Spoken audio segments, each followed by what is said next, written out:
KEAM mark ഏകീകരണത്തിലെ വിദഗ്ധ സമിതി ശുപാർശ മറികടന്ന് ഉന്നത വിദ്യാഭ്യാസ വകുപ്പ്. വിദഗ്ധ സമിതി റിപ്പോർട്ട് മറികടന്നാണ് മാർക്ക് ഏകീകരണ ഫോർമുല നടപ്പാക്കിയത്. ഇക്കൊല്ലം പുതിയ ഫോർമുല നടപ്പാക്കുന്നത് ഉചിതമല്ലെന്നായിരുന്നു വിദഗ്ധ സമിതി ശുപാർശ. വിശദമായ പഠനത്തിന് ശേഷമേ പുതിയ ഫോർമുല നടപ്പാക്കാവൂ എന്നും ശുപാർശയുണ്ടായിരുന്നു. സ്റ്റാൻഡേർഡൈസേഷൻ റിവ്യൂ കമ്മിറ്റിയുടെ ശുപാർശയുടെ പകർപ്പ് റിപ്പോർട്ടറിന് ലഭിച്ചു.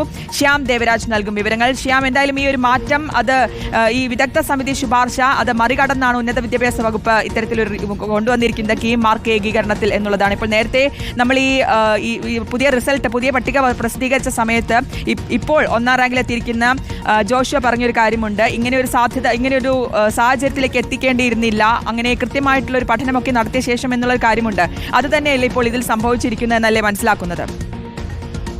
ശ്രുതി, അങ്ങനെ തന്നെയാണ്. കേരള എഞ്ചിനീയറിംഗ് പ്രവേശനത്തിലുള്ള കീം റാങ്ക് പട്ടികയാണ് അല്പസമയം മുമ്പ് അത് പുനഃക്രമീകരിച്ച റാങ്ക് പട്ടികയാണ് പ്രസിദ്ധീകരിച്ചത്. ഇതിനുള്ള ഇത് നേരത്തെ ആദ്യം ഒരു പട്ടിക പ്രവേശന പരീക്ഷാ കമ്മീഷണർ പ്രസിദ്ധീകരിച്ചിരുന്നു.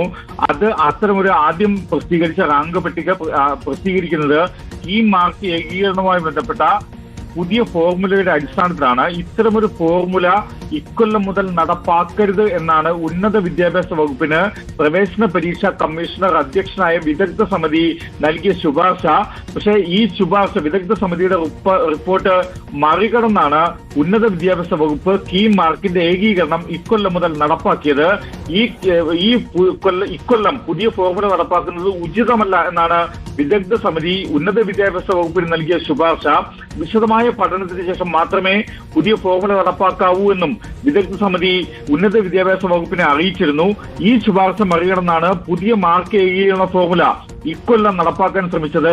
ഈ സ്റ്റാൻഡേർഡൈസേഷൻ റിവ്യൂ കമ്മിറ്റിയാണ് ഇത്തരമൊരു ശുപാർശ ഉന്നത വിദ്യാഭ്യാസ വകുപ്പിന് നൽകിയത്. ആ ഉന്നത വിദ്യാഭ്യാസ വകുപ്പ് അടുത്ത വർഷം മുതൽ നടപ്പാക്കേണ്ട ശുപാർശയാണ്. അതും വിശദമായ പഠനത്തിന് ശേഷം മാത്രമേ ഇക്കാര്യം നടപ്പാക്കാവൂ എന്നായിരുന്നു പറഞ്ഞിരുന്നത്. ആ ശുപാർശയാണ് എല്ലാ ശുപാർശകളും മറികടന്ന് ഇത്തവണ ഉന്നത വിദ്യാഭ്യാസ വകുപ്പ് നടത്തിയതും ഹൈക്കോടതിയിൽ നിന്ന് തിരിച്ചടിയേറ്റതും. ഓക്കെ, വ്യക്തമാണ്. ശ്യാം ദേവരാജാണ് വിവരങ്ങൾ നൽകിയത്. കീം മാർക്ക് ഏകീകരണത്തിലെ വിദഗ്ധ സമിതി ശുപാർശ മറികടന്ന് ഉന്നത വിദ്യാഭ്യാസ വകുപ്പ് എന്നുള്ള റിപ്പോർട്ടാണ് പുറത്തുവരുന്നത്.